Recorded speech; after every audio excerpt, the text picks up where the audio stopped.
নমস্কার, জ্যোতির্ময় দেবশ্রী। আগামী 29 তারিখ ভারতবর্ষের জন্য বা সারা পৃথিবীর জন্য একটা ভাইটাল দিন। এই 29 তারিখ শনি ট্রানজিট ঘটবে, কুম্ভ রাশি থেকে মীন রাশিতে যাবে এবং এই রাশিতেই রাহু অবস্থান করছে এবং এই দিনই আমরা দেখতে পারবো বছরের প্রথম সূর্যগ্রহণ। তবে ভারতবর্ষ থেকে অদৃশ্য হওয়ার জন্য আমরা সূর্যগ্রহণটা দেখতে পারবো না, কিন্তু যেখানে অদৃশ্য নয়, যেখানে দিনের বেলা সূর্যগ্রহণ হচ্ছে, তারা অবশ্যই তাদের ক্ষেত্রে সূর্যগ্রহণটা প্রযোজ্য। এবারে আসবো কম্বিনেশনের কথা। এই 29 তারিখে একটি ঘরে ছটি গ্রহের সমাবেশ হবে। প্রথমে তো রাহু ছিল, শনি গিয়ে ঢুকলো এই ঘরে। নিচস্থ বুধ, উচ্চস্থ শুক্র থাকবে, চন্দ্র থাকবে এবং রবি থাকবে। রবি 15 তারিখ অবধি থাকবে, শুক্র থাকবে 13 তারিখ অবধি, এপ্রিল মাসে। এই যে ছটি গ্রহের সমাবেশ, এটি দেখা গেছিল মহাভারতের যুদ্ধের সময়। এটি যদি কারোর নিজস্ব পার্সোনাল চার্টও থাকে, তার যে ঘরে থাকবে সেই ঘরটিতে প্রচন্ড প্রবলেমেটিক ক্রিয়েট হবে তার জীবনে। কোনো কিছু হওয়াটা একটা প্রবলেম, কারণ চন্দ্র মীন রাশি এবং সেখানে 7.5 এবং সেখানে অতগুলো গ্রহ।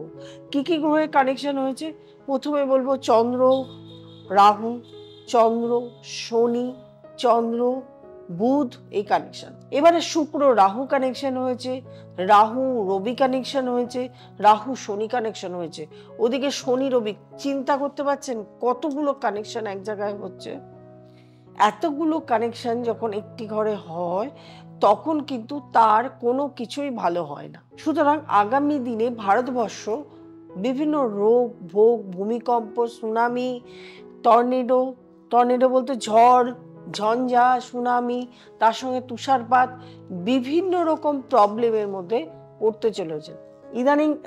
এগুলো কিন্তু শুরু হয়ে গেছে। এগুলো আমরা এই মার্চ মাসের মধ্যে অনেকগুলো ভূমিকম্প আমরা শুনে ফেলেছি, কোথায় কোথায় ভূমিকম্প হয়েছে, এবং আগামী এই যোগের পরে আরো অনেক কিছু আমরা দেখতে পাবো। এই সময় অর্থনীতির প্রবলেম আসতে পারে, এই সময় রোগ ভোগ আসতে পারে। করোনা না আসলেও তার মতন এমন কোনো ডিজিজ, তাতে মানুষের শরীরের প্রবলেম শুরু হলো। কোনো জলবাহিত রোগ আসতে পারে, অর্থনীতি ডুবে যেতে পারে, মানুষের চাকরি বাকরির প্রবলেম আসতে পারে। তবে ভয় পাওয়ার একদমই নয়। শনি দেবতা যখন রয়েছে, তিনি হলো কর্মফলদাতা। আপনি যদি কর্ম ভালো করেন, সৎ পথে চলেন, তাহলে অবশ্যই আপনার ভালো হবে।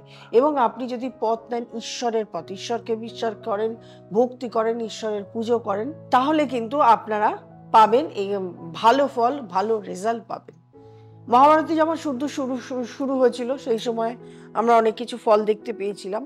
এই সময়ের জন্য আমাদেরকে রেডি থাকতে হবে। তবে যদি আমি ভালো কাজ করি, সৎ পথে চলি, আমার জীবনে বা আপনার জীবনে কোনো রকম অশান্তি সৃষ্টি হবে না।